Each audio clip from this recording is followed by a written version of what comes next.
I mean, going through the. Oh, we were just printing. Here, give it to me. Give it just in case everybody wants to print it. Did he call you, Mom? I sent you a screenshot.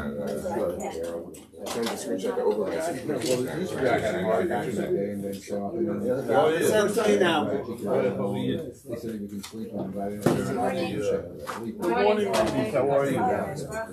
How's everything? All right. Well, we took the sheet. I got it. I don't think Dr. Sorry for being on the road today, guys. It's singing's not my thing. It was beautiful, Jeff. Thank you. You're well represented. It's very uncomfortable. Yeah, But I've heard people who go there.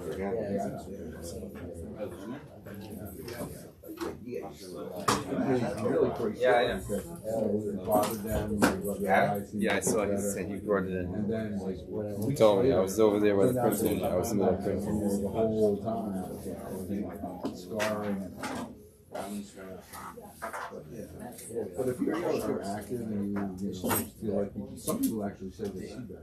You lose that. You don't have that reduction and you get with the lenses a little bit. So it makes it really might be worth trying. No, but I'm saying the racing. Yeah, I mean, obviously contact certainly looks better. I'm reliable. Yeah. I'm sorry? You know, I'm a very conservative guy. We're actually, We all need our, like our eyes for our women and whatever. Night driving, downside, up to 10% of people in favor of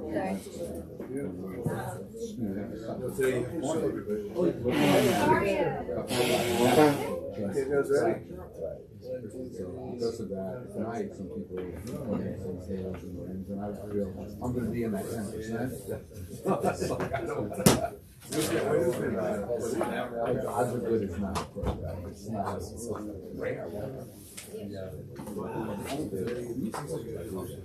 That's where I haven't heard anybody.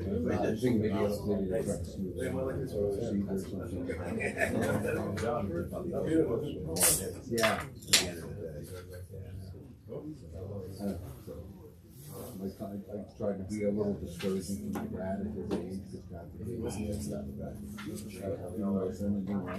was good, he actually. He said sometimes he just needs, some people, colleagues, who did it, they're fine, but they're sitting at the computer and reading that. I spend like half my day reading all that, then we're good at it.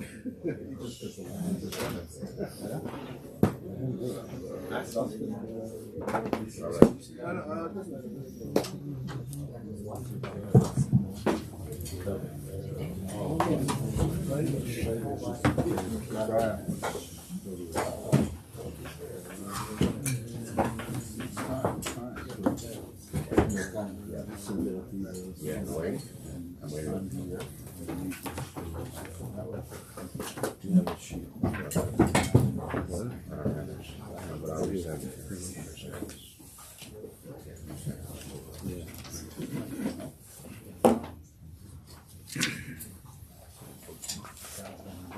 First, I want to thank the Parnas Hayom, Moshe and Amy Siderbaum for sponsoring Legal Nishmas. Moshe's father was a dear friend of mine and the shul, very much involved in helping to build the Beis HaMedrash. Yisrael ben Chaim Shlomo Zechron Levrach and Sam Shav Nelia, Nachas and Bracha. So I hope you brought from Rav Kook. Okay, so you actually printed it.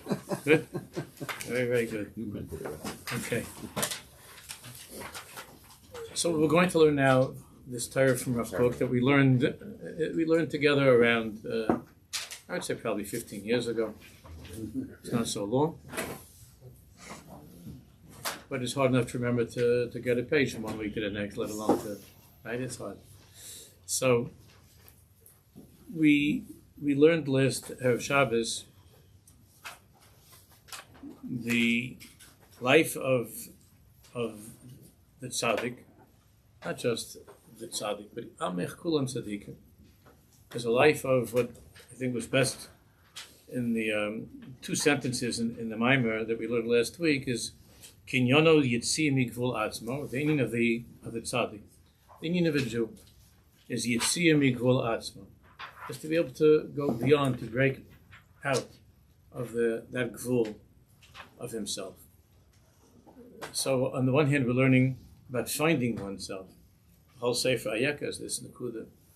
By the way, I just spoke to Rav Sasson the other day, and he said the English translation is done. Baruch Hashem, and it's a question of the Haflatzah to get it out. So the whole world is going to be learning this Sefer very soon, Mitzvah Hashem. But Ashreinu that we were able to get started earlier in the original Lashon HaKodesh. So even though Ayeka means finding oneself, because Hashem is asking each one of us, who are you? But the answer to that question, which is the subject of this entire Sefer, the answer to that question is I'm much bigger than I thought that I was. Because mitzad the guf, I'm pathetically small. And I could remain in my entire life in that gvul of the guf and all that comes with that. Each person's guf comes with different stuff. But the true discovery of one's neshama leads a person to a place which is way, way, way beyond the small and sometimes selfish self. Yitzia migvul atzmo. And there's a progression that leads from the smallness of oneself to reach beyond oneself to the other, and to all of Am Yisrael, and to the nations of the world, and to all of reality, and Kivyochel the Baruch Shemai. So, the journey of self-discovery is one that leads to HaKadosh Baruch Hu. The self, then to the Ein Sof, to the infinite. This is what we've been talking about. The second sentence that was very, very important to underline in last week's Maimer is the way how to get out of oneself. The ticket out of oneself is really what this parsha is about. This parsha is Truma, and Truma means giving. It means to give. We'll talk more about that in Mitzvah tomorrow morning. But in the Nesina hiderach laharchiv is gvulois atzmeinu el ever ha'ein sof. Nesina, giving. Whether it's time or money, help, whatever, but giving. Giving is that way of getting out of the smallness of the physical self and moving beyond towards the Ein Sof, towards the infinite. It's a way of getting out of oneself. By giving. Zeis ha-truma. V'yichu li truma. It's me. V'yichu li truma. Machzah shekel, about giving. So, before we continue, I felt that it's very, very important to learn this story from Rav Kook. So please, if you have it, if not, look on with somebody that does, and it's in the Oris HaKodesh, in Chelik Beis, in the Oris HaKodesh, Tav Mandal.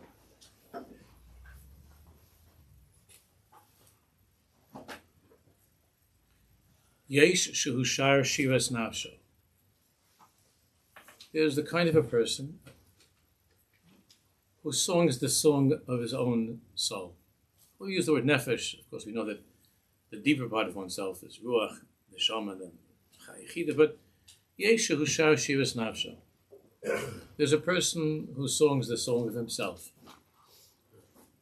Ubenafshu humaytzes hakol. And he finds within himself, in that world of the self, he finds as melo hasipuk haruchani b'miluo. He finds complete satisfaction, emotional, spiritual satisfaction in that song of his own life, in himself. V'yeshu shar shiras ha'uma. Then you have another Jew who's been able to go beyond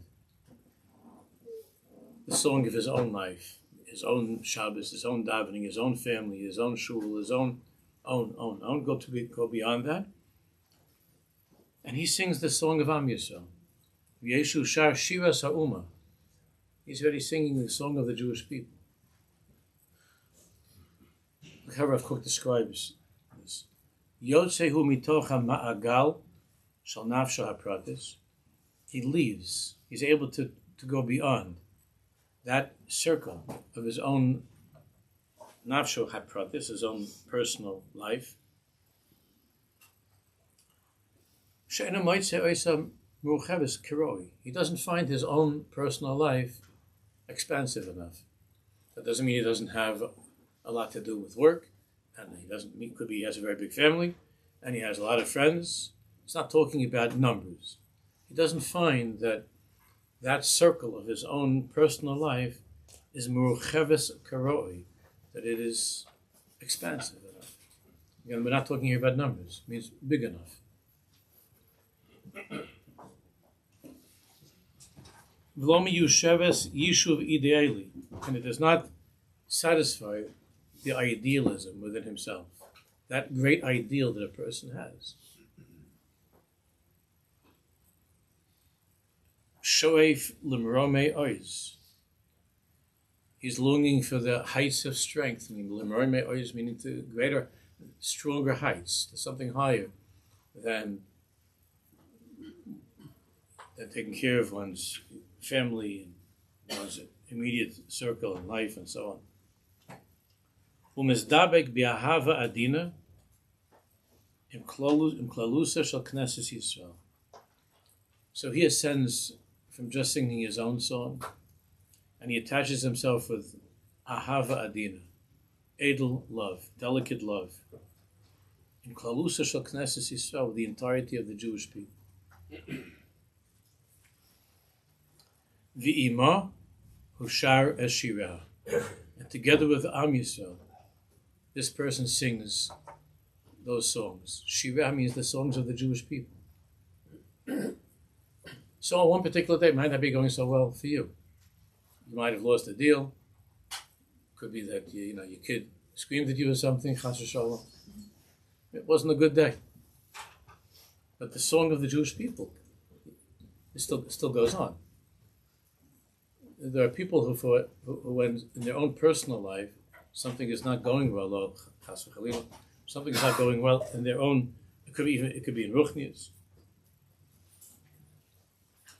Could be in anything in Gashmias, but when their own personal song is interrupted with something unpleasant, they have nothing else to sing. That's the only song they have.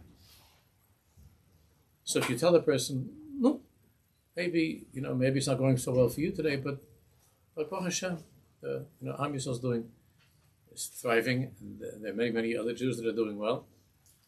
That will not work for this person, because he'll say something about Hashem, but he still climbs under the blanket and puts the pillow over his head or something and hibernates, because his own song has been interrupted, and he's not singing the song of Am Yisrael. It's nice, but he's not singing that song of Am Yisrael. To sing the song of Am Yisrael is V'ima hushar eshira, that you sing together with Am Yisrael her songs. Am Yisrael has all different kinds of wonderful songs. It's not just talking about, of course, music. It's about the mitzias of Am Yisrael. And this person is so much connected to Am Yisrael that even if Chalila, his own personal story,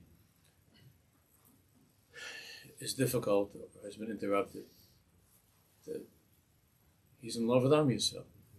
And he sings together with Am Yisrael her songs. And not only her songs, but Meitzar B'Tzaroseha. Go the other way. Let's say for this person things are gewaldig, and his own music is playing loud and clear, and things, parnasa, family, friends, everything is well. His learning is going well, whatever it is. His song is going well. But Klal Yisrael is suffering. Klal Yisrael is taking a patch. So this person is Meitzar B'Tzaroseha. Meitzar B'Tzaroseha. He suffers in her suffering. So even though things are going well for him personally, if Am Yisrael is broken, if something has happened to other Jews, some maid Sarah said, it hurts him. It hurts him.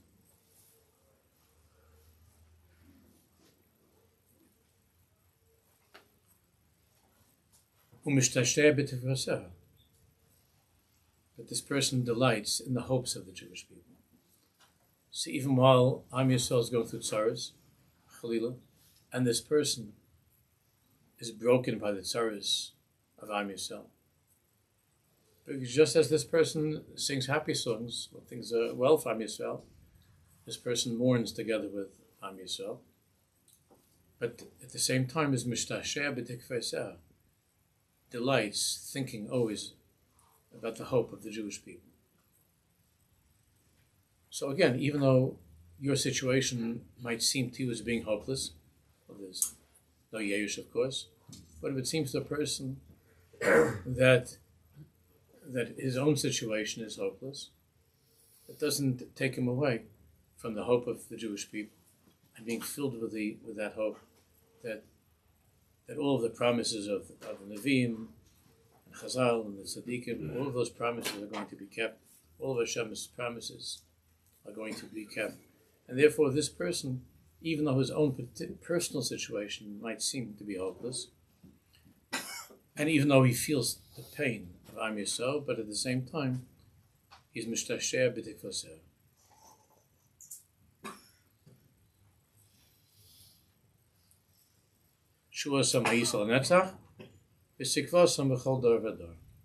That the Jewish people's Am HaNetzach, Shuasam HaYisrael HaNetzach, could be your Indians not working out, but Shuasam HaYisrael HaNetzach, you're part of Am Yisrael, and therefore, to be mechazik yourself, that Shuasam HaYisrael HaNetzach, V'sikvasam B'chol Dor V'dor, and the hope is forever and ever, in every generation.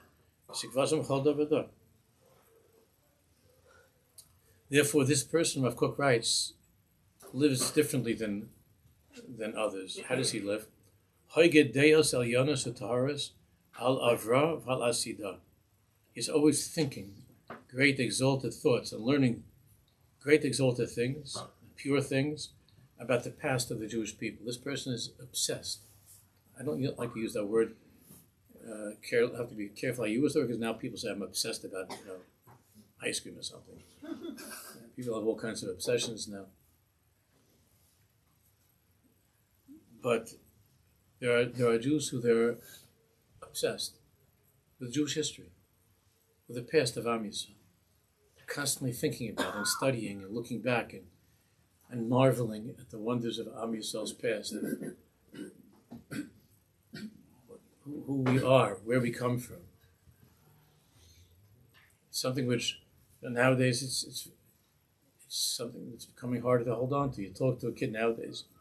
When I was in high school, we used to actually talk about these things, not just about sports and girls and stuff. We used to talk about Am Yisrael, about things, not just that were current, but things of the past. You stop a kid now and you ask him, a high school kid says, "You know where your great grandparents come from?" It's like, I don't know. I think Europe somewhere. When I was growing up, I knew the streets of my parents' towns, their cities. That's how we were raised. And not just that, to read every single book that we could read, to find out whatever we could about what was, who Am Yisrael was. It's an unbelievable, sad thing that they don't teach enough of this in the schools also. But we have to try to make up for it. But to Hoged Deus Elyonos Sataris Al Avra, to be filled with all kinds of thoughts and wonder over the past of the Jewish people, Val Asida, and the future of Am Yisrael. Of course, to learn Tanakh. To learn Tanakh, which in Rav Kook's yeshiva was a big part of the curriculum. How else does one know the past and the future? We know that from Tanakh. That's how we begin. The past, of course, and all the other Svarim and so on. The future, we know from Tanakh. Tanakh and Chazal's explanations of that.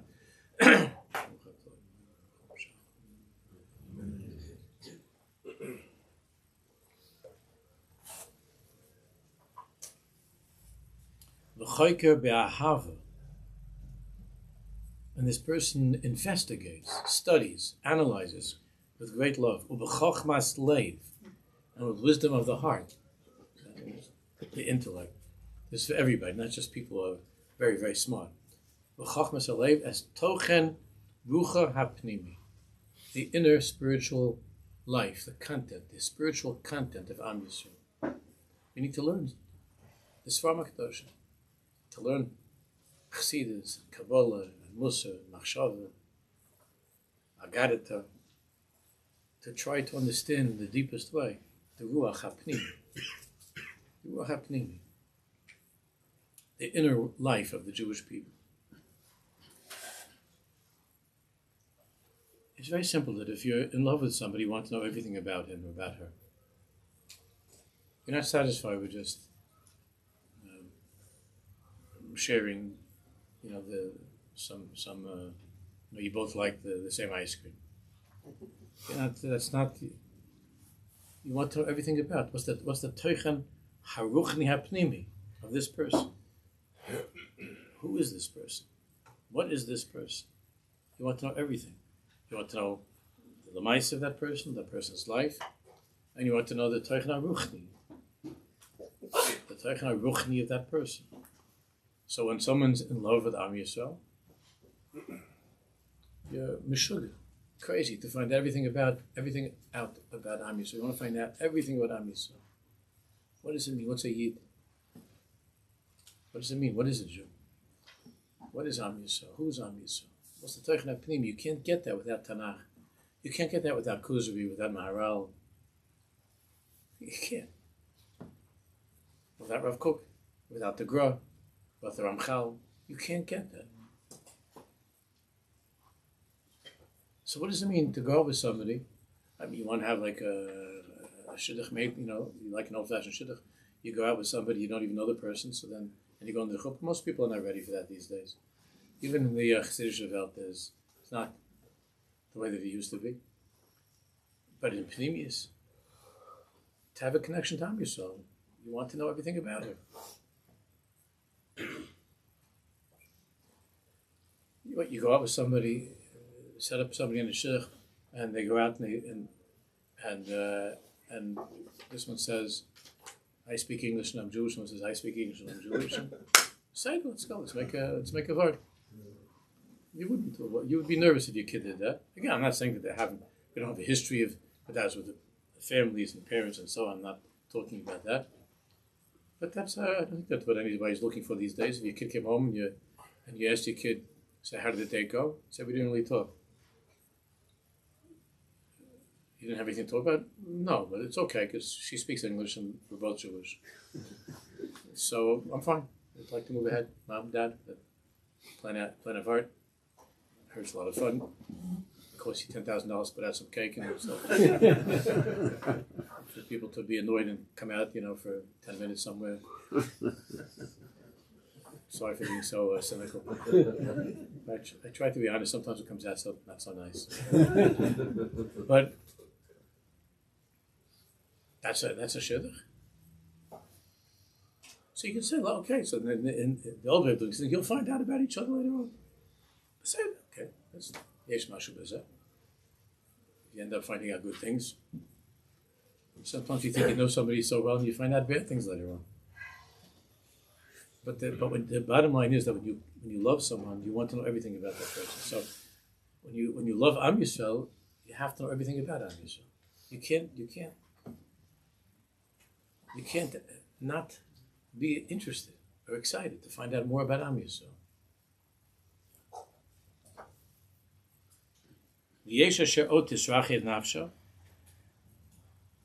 And then there are others who they go even beyond that. That the soul expands and needs to go even beyond, and to feel a connection to that which is even beyond Am Yisrael. Rav Kook was so humble. He's describing himself.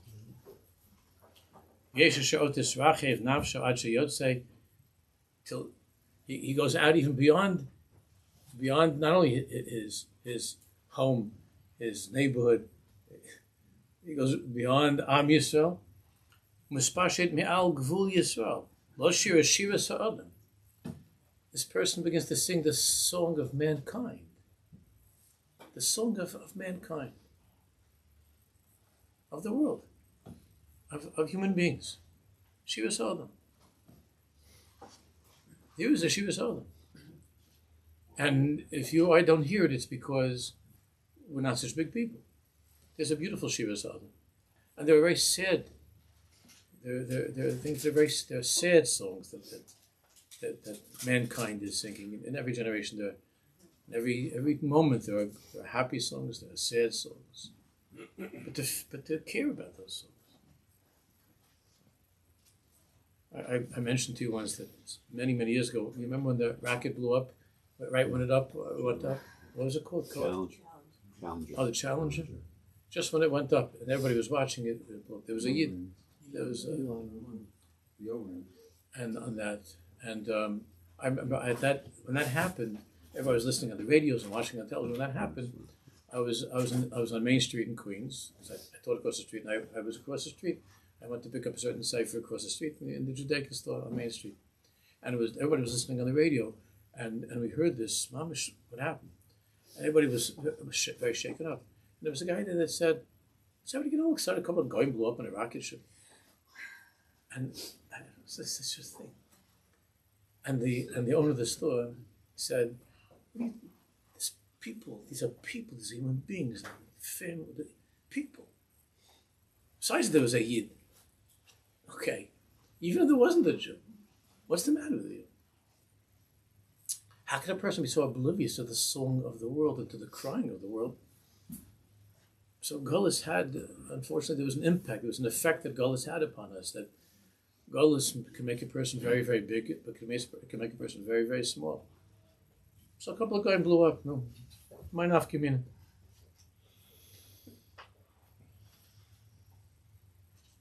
To be able to be connected to the music of the world, of the sad, the happy music. So there are those who are able to go, this is a higher person. The tzaddikim all were like this. This person already is singing the song of all of mankind, Shira Sa'adam. This Jew feels, his ruach goes and expands with pride, to feel the greatness of man who was created in God's image, to feel the nobility of a human being, the greatness of man, and to care about mankind, to worry about mankind, to take an interest in the world. Shoef es tu udoso haklolos, and this person has a great longing for the general well-being of the world, and for the hopeful destiny of the world. We're not talking about Amalek, I'm talking about the world. And this person, when he thinks of the future and he learns Tanakh and Chazal, he's hoping that all of mankind will be able to have a better future. The whole world will be able to experience, not the same way we will, but we'll be able to experience that time of Mashiach. With the whole world. There'll no longer be wars. Mankind, people will be able to live and to breathe and to prosper. This person dreams of that. And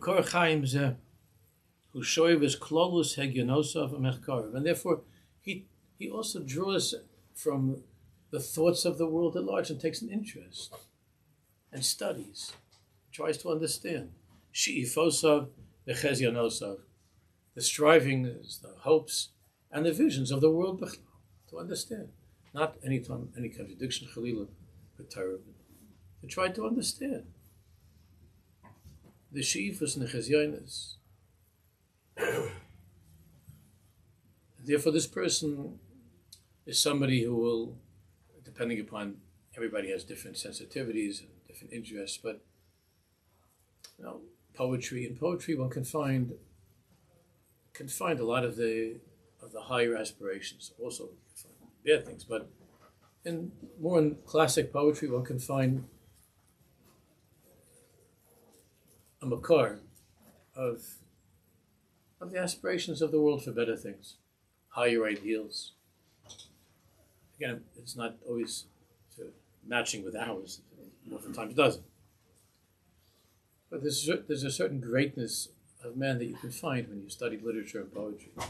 You can also find a lot of sickness.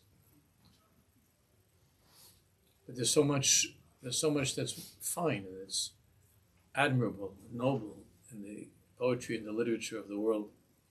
Because there, and even in the art as well, where one can find an expression of a longing for something greater, for something more ideal than the way the world is now. And these people are able to sing that song. They join that song as well. And they care about it. They care about the world.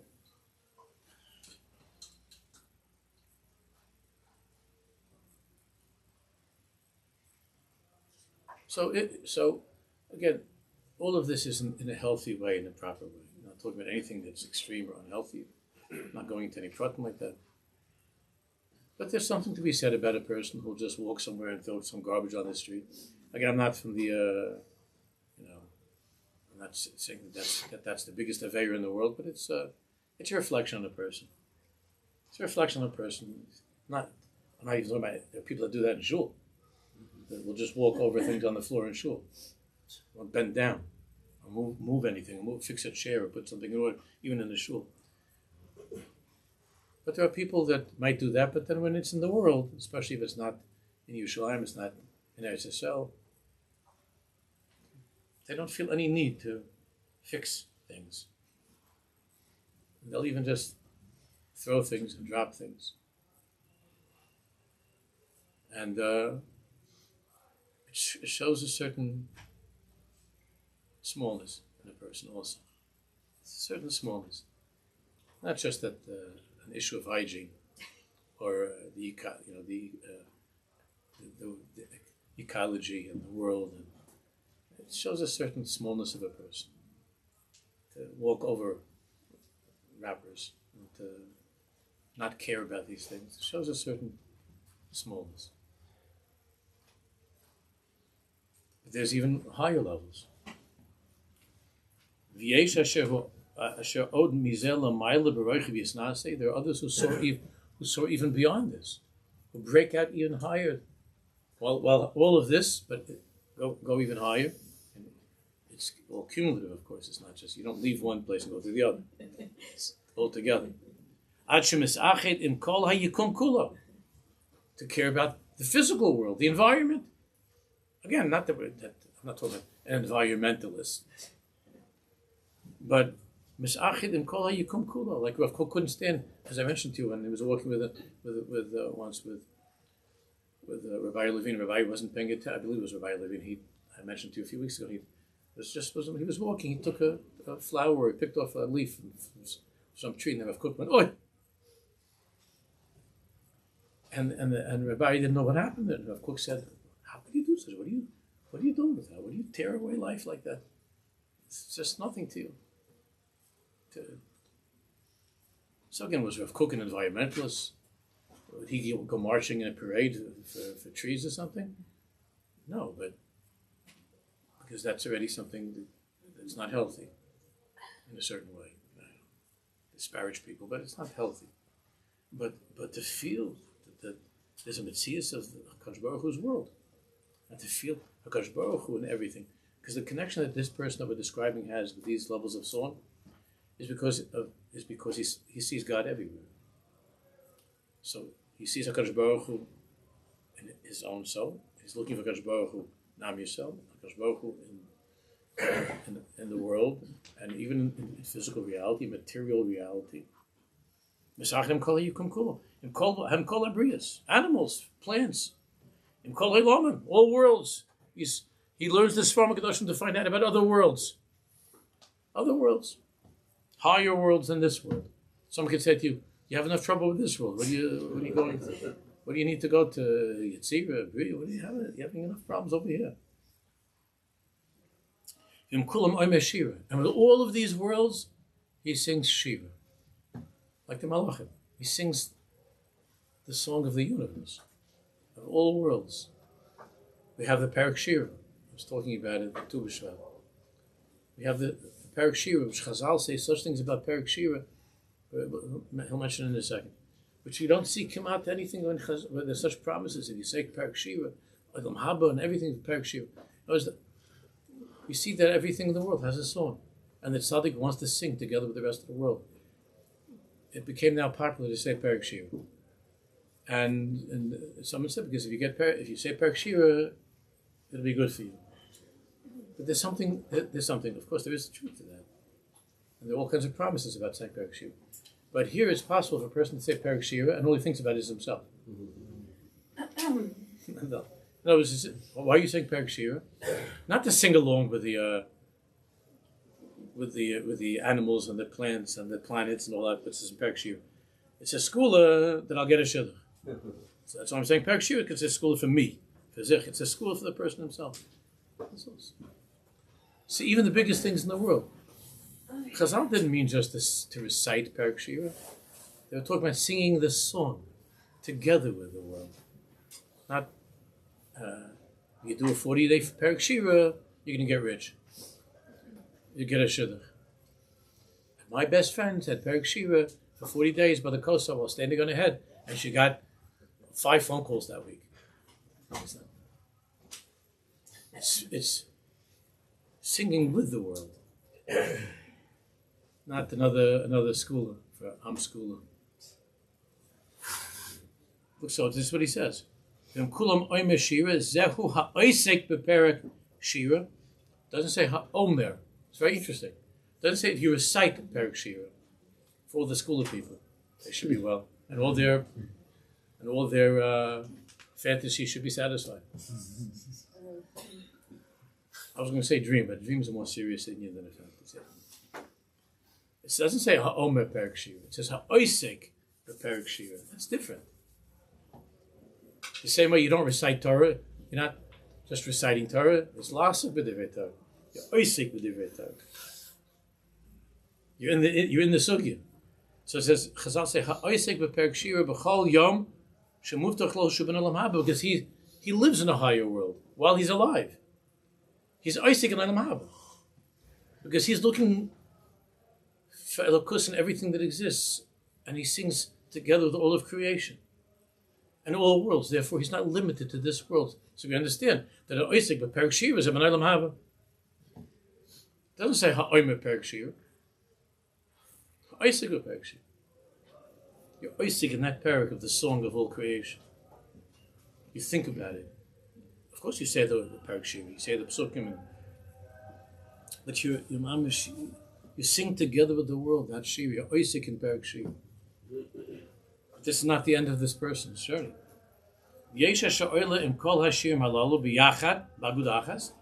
And then you have this person who takes all of these songs together. Again, it's building. It's not leaving one, going to the next. He takes all of these songs that he's collecting in his life. Bagud achas, one bundle.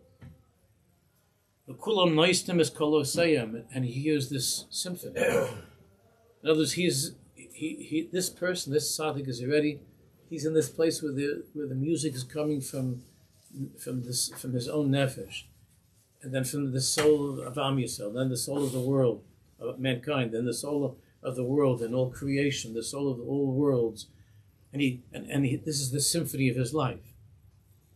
Kulam yachad mani'imim ez marehem. All of these worlds together are creating this, are singing this beautiful song. And each song of each part, each one of these songs adds leshed moisture, meaning vitality and life, because it's a symphony. So when you have that symphony, so each instrument and each sound is is blending with the other sound to make the other sounds all richer and deeper and more beautiful. Kol sosna v'kol simcha, kol tzahala v'kol rina, kol chedva v'kol kedusha. To translate that, all of these notes and these sounds come together. Now the way he ends this is Rav Kook. Shiras HaNefesh is the song of what comes together. Shiras HaNefesh, the song of the soul. Shiras HaUmah, the song of the nation of Am Yisrael. Shiras HaAdam, the song of mankind. Shiras HaOlam, the song of the world. Kulan Yachad Mismazgais, all of these songs join together. B'kirbo, in this person. B'chol Eisa B'chol Shah. Oh, always, that's how this person lives, in this symphony. V'atmimus azos, and this perfection. B'milor, Ola hi lios shiras kodesh. This ascends and becomes a song of holiness. Shiras kodesh. Shiras kel, the song of God. Shiras Yisrael, because the name Yisrael is Shiras kel. Shir kel. That's Yisrael, the song of God. Ba'otzam uza v'sivarta, in all of its in this power and its powerful beauty. Tiferes, of course, means the blending, the harmony. Ba'otzam amita v'godla, in its powerful strength and greatness. Yisrael shir kel. Yisrael is shir kel. Shir pashit, now he's referring to what's in the Zohar Kodesh, which is what this mimer that we learned from Rav Sasson is about. Shir kel, shir pashit, a simple song, just one shir pashit. Shir kofel, a double song. Shir Meshulash, a song of 3 parts. Shir Meruba, a song of 4 parts. Right? The Nefesh, the Ummah, Adam, and the Olam, those are the 4 parts. Shir Meruba, which again, this Zohar talks about, this song of 4 parts. And then ultimately, Shir Hashir Masher L'Shlomo, L'Melech Shahashalom Shalah. Ultimately, the highest song of all, which is Shir Hashir, the song of all songs. The song that, meaning Shir Hashir, the song that brings together all songs. Asher l'shlomo, shlomo means shleimus, means perfection, means to Hashem. L'melech, because shlomo means it's referring to l'melech sha'ashalom shalom, the song that's Hashem's song. This person is ultimately singing Hashem's song. That's Hashem's song. When the Egyptians were drowning in Yam Suf, Hashem, it hurt Hashem. It had to be, but it hurt Hashem. That's Hashem's song also.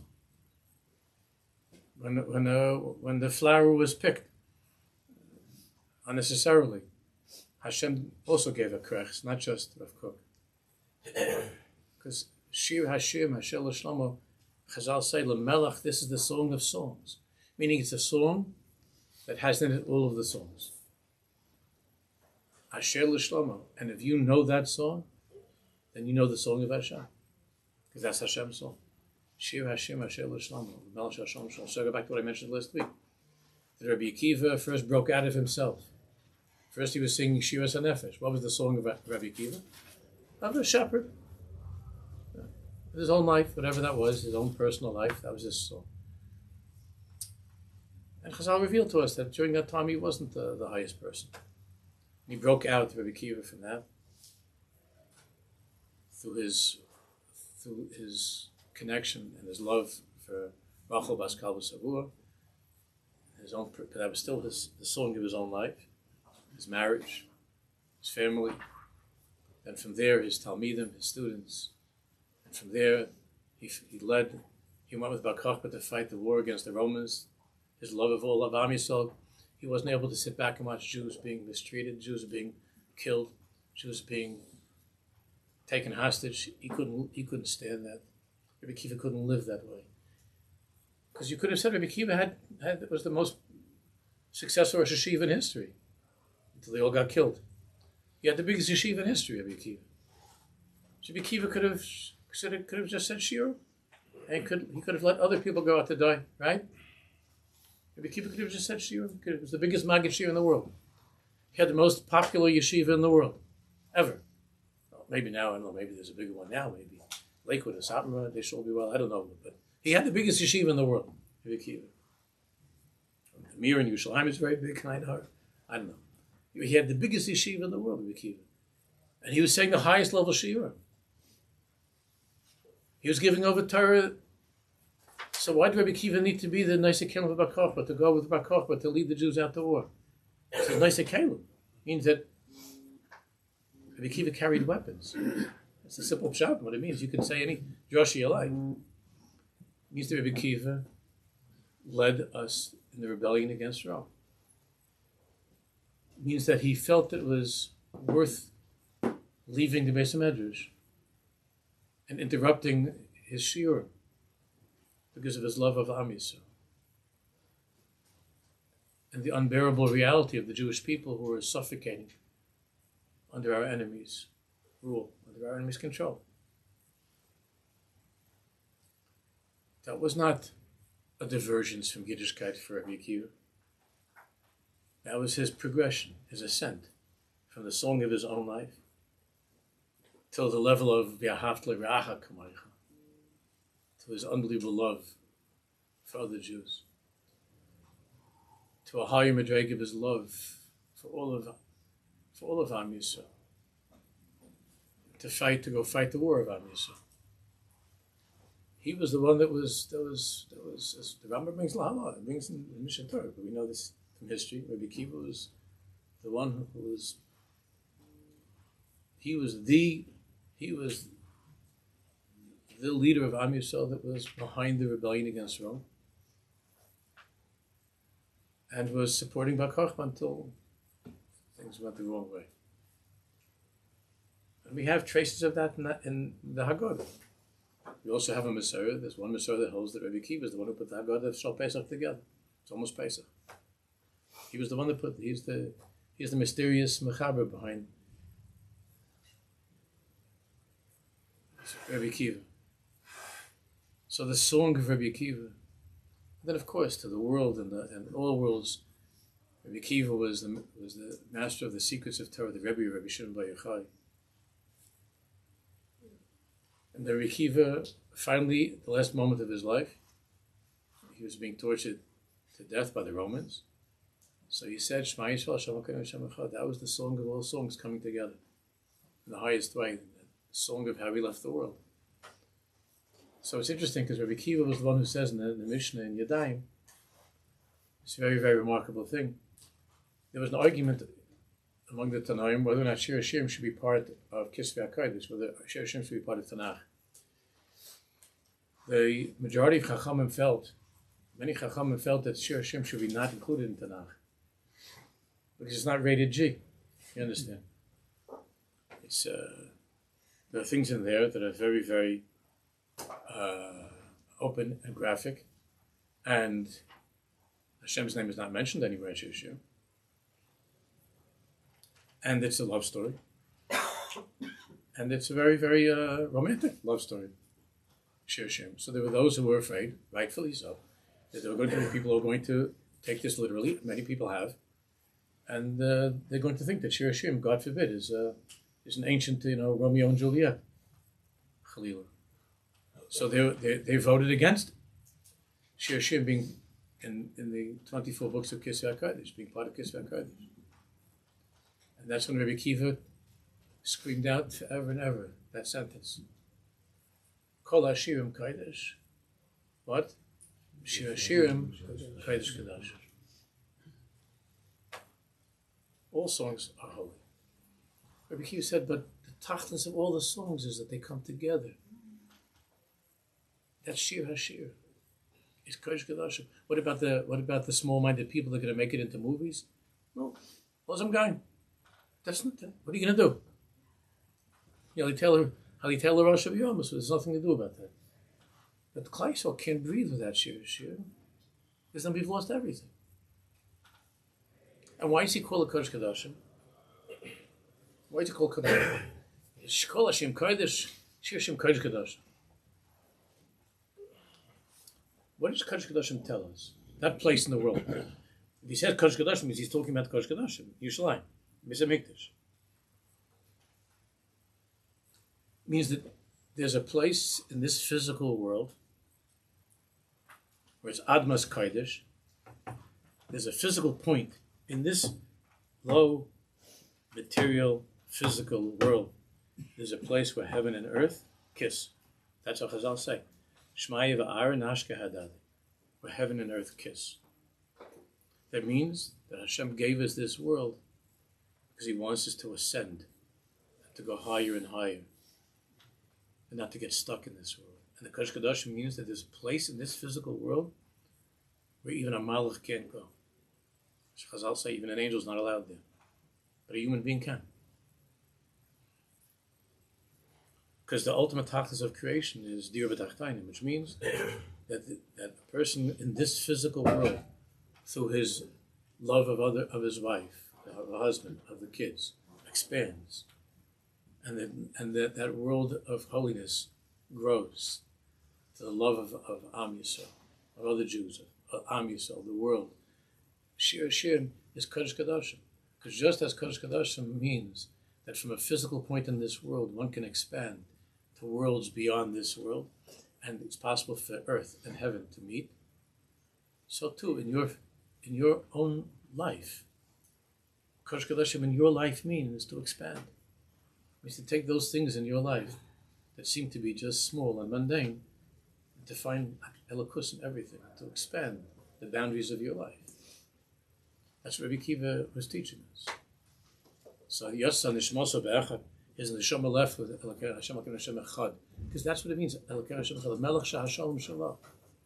Shir Hashem Hashem Shalom. Therefore, it could only have been Rabbi Kiva would say, Kol Hashem Kodesh Hashem Kodesh Kodesh. You can't take away Shir Hashem. How can you do such a thing? It's about a Chasna Kala. So Rabbi Kiva says, you know what? I allowed in the Gemara the story of my Chasna Kala's business.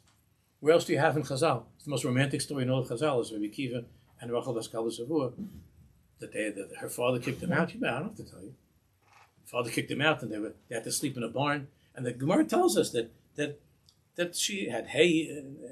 They were sleeping in a barn, and he said, "I'm going to make for you. You'll see. I'm going to make for you a crown with the Yerushalayim Shel Zahav." That's where it comes from. A golden coat. She gave to her after the Gemara tells us after coming back with all the students. All that I have is hers. It's the most romantic story in all of Chazal. Why is Rabbi Kiva the one that shared that story with us? Because that was his life. The breaking out. But how did he get out of that smallness of that shepherd that was just walking around dragging around with the animals? How did he break out of that small world? By falling in love. And I know you're not supposed to say that word. There are certain schools and yeshivas, you're not allowed to use that word. But that's what happened. And that took him out of that loneliness, of that emptiness, of that smallness. And then from there, he kept on going and growing and growing. There wasn't a steer to his love of his own nefesh and of his wife. It was the expansion of that love. It was the broadening of that love, the growing of that love. It continued on and on and on to the highest point, which is when that fire took his life, and he said it with the word echad. He came to that place of echad, Rabbi Kiva. Echad. So Rabbi Kiva is Ashreichem Yisrael Lifnei Miatim Et Haramim Et Haaretz Ma'avichem Shel Shamayim V'Mikveh Yisrael Hashem. So Rabbi Kiva, Mikveh Yisrael Hashem. And any Torah that you learn from Rabbi Kiva has this R in it of Shir Shir. Every one of the Torahs is Shir Pashut, Shir HaNefesh, Shir HaUmah, Shir HaAdam, Shir HaOlam, Shir Pashut, Shir Kofel, Shir Meshula, Shir Meruba, Shir HaShir, Meshel Shlomo, Melech Shahashalom Shalom. This is the whole tachlis of the world of Shir Shir. That's why there's a very, very wonderful minute to say Shir Shir, to do Kabbalah Shabbos of Shir Shir, to try to say Shir Shir on Friday, Erev Shabbos. But Sfardim, they have it as part of their Kabbalah Shabbos. You know that. If you, for whatever reason, you ended up in a Sfaradi minyan for Kabbalah Shabbos, and you were looking to get you're looking to get to your kugel within a half hour. I mean, the ones they know how to do it really fast. This far, it's unbelievable. But it's the sweetest thing in the world. The Sfarim say it together. By Kabbalah Shabbos, they say Shir Hashem together. Oh, they don't say the whole Kabbalah Shabbos. The Ashkenazim do most. They go. The nusach is a little bit different, but they say the whole Shir Hashem, and even Ashkenazim. It's a very strong minute to say Shir Hashem. Goes back to Rav Kook. Rav Kook would say Shir Hashem Erev Shabbos. Says he would cry when I was saying Shir Hashem. Oh, Rav Kook, Shir Hashem. But Kabbalah Shabbos, what does that mean? Kabbalah Shabbos. It means Hashem is saying to this guy, go gesundheit and have your kugel. Go have your kugel. Hashem says, I want you to have your fish, your grain. I want you to have it. But I want it to take you to. I want that it should take you to something higher than a piece of fish and grain. I want that it should be Kodesh Kodashim. That's what Shabbos is. The whole week you got lost, and you were earthbound. It was just Adama, it wasn't Admas Kodesh. Shabbos is Anigal Hashem. Shabbos is Admas Kodesh. Eat the kugel with it, but eat it. Covered Shabbos. Everybody tonight, before you take a bite, first of the fish. Not chal, you can't talk with it, but before the fish, said Chvoid Shabbos Kodesh. Rebbe Kiva, this one's for you. Kodesh Kodashim. A piece of fish. It became, the gefilte fish is not all fish. I don't want to upset anybody, but you know that it's not all fish. But let's say you're eating a piece of carp or a piece of salmon or something, it's mamish of fish, right? Whatever it is. You're eating a piece of fish. You're eating a piece of fish, and it just was swimming around, and swimming around, and now you took this, and you took this thing, which is just this smelly creature in God's world that is driving around, and you took this, and somehow this fish had a mazel that ended up on a Jewish plate for Shabbos. It's a mazel. That fish's mom is so happy. Might not look so happy, but he's happy. Ended up on your plate, but if you just fresh it and you just swallow it, then and like the old joke that you love the fish, you love yourself. Then you never got out of yourself. The fish is just a way to satisfy yourself. The kugel is just not a way of self-satisfaction. But if it comes with Torah, it comes with mirrors, it comes with Chavoid Shabbos Kodesh, it comes with Shir Shir, then it's a truma l'Hashem. Then it's v'yichuli truma. It looks like you're taking, like Rashi says at the beginning, it's v'yichuli truma. Looks like you're taking, but you're giving. Because it's the biggest gift you could give HaKadosh Baruch Hu is to bring something up to Him. And how do you bring something up to Hashem Baruch? That's called Kodesh Kodashim. You take a physical thing in the world and you lift it up. That place in Yerushalayim. It's like I told you last week that my grandson said that word that when the tour guide said that in Eretz Yisrael was trying to make that impression, he said these stones are very, very old. And my grandson said, how are they older than other stones? The tour guide said, yeah, you're right. But I said, you remember I said last week, but the tour guide was still right. These stones are different stones in Yerushalayim because the tzaddikim walked upon them and took them to a higher place. And you can do the same thing in your house. Not Yerushalayim, it's not Eretz Yisrael. But ish v'isha, shchina shui b'neim. A husband and wife, the shchina shui b'neim. It's a Shabbos dik house. Tonight, the house is Shabbos dik. You're eating a Shabbos dik. You're away with your family, a Shabbos dik. You're away with your friends, a Shabbos dik. That's what Rav Kook was saying. It's Kodesh Kodashim. It's Shabbos. Main Adam Haba. It's something else. It's higher. You took this world and you made it something higher. Because during the week, you got schlepped down. During the week, you were a fish. Sometimes you smell worse than a fish during the week. When it comes to Shabbos, the Shabbos. The strongest, I've mentioned this in the past once or twice, the strongest, deepest memories I have of Shabbos are not connected at all to being like in a hotel. For some reason we had to be, I was like Shabbaton or something, or by being by some sort of elaborate, fancy meal with 40 dips and dressings and stuff. Just like with the weddings, they all get blurred, right? You can't remember one from the other. Oh, but my cousin Chaimku. If I could share that with you. My father's cousin Chaimku. My Chana Rivka is named after Chaimku. She was a big tzaddikas Chaimku. I never met anybody like her. I can't talk about it without crying, so I'm going to hold back. She's already gone a long time, but she was so poor. My father said she came from my father's uncle, they were very, very rich in Europe, in Hungary. They were very rich, Chaimku's family. They owned the whole chain of grocery stores in Hungary. And then, of course, the war and everything, and everybody was killed, and she lost everything, Chaimku, and she was in Auschwitz, and she came out, and she lived in Yerushalayim, and she was still in the grocery business. Because her husband, Sulik, owned a grocery. You know what the grocery, how big it was? Half of this men's section, not half of the room.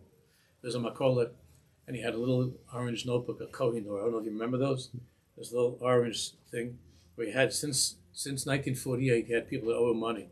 Most of them are dead already, and he hasn't written in 2 liras, 3 lira, 50 agorot, because he was giving everybody to take, and he didn't have. They lived so poor.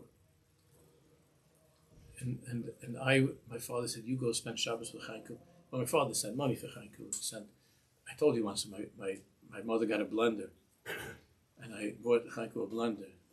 I had to get the Israeli setup with the plug and everything because it wasn't so partial back then. And the whole block came. They were going, whoa! And I did a demonstration with potatoes. I did a demonstration with the potatoes. I put into the thing. When everybody stood back, like it was like the Flintstones or something. and Chaimku. I never had a Shabbos like by Chaimku. Those Shabbos that I had. And the first Shabbos I had there, I remember because I was a kid. My father said, go with Chaimku. He wanted me to see these people, what they were. And Chaimku and they they had little from the soup, a pipik and a pulki, from the soup. They were so poor. And she gave me a piece of chicken, her American relative. She gave me a piece of chicken. And I said, Chaimku, you have? She says, no, I don't feel good. She didn't. She gave. And then afterwards, everybody was sleeping. I went to get a drink from the kitchen. Everybody was sleeping. And I went in and I saw her eating some radishes. She didn't eat anything because she gave everybody else Chaimku. I can't describe this person. She would sit Tishba by the radio listening to hear when Mashiach was coming. Chaimku. Those are the best Shabbos of my life. There was no heat in the house. There was one kerosene lamp. And Chaimku said this to me. He said, her Hebrew was horrible. Horrible. Every Zaka was in a cave. Every cave was a Zaka. It was only Yiddish and Hungarians and then Hebrew mixed up crazy. But it was the sweetest way she spoke. And she said, she would say to me, sit by there's one kerosene thing. And there was a tiny little apartment. And she would put a blanket around me and to sit by the kerosene and to stay for a half hour before you go to sleep. And then quickly run with the blanket to bed. Because there wasn't enough money to have kerosene in the other rooms. I'm not talking about 100 years ago. Well, it's like 50 years ago. It's not that far. It's like those Shabboses. You know what? I went over this month. I'm sorry. Another minute. What time was Shachris?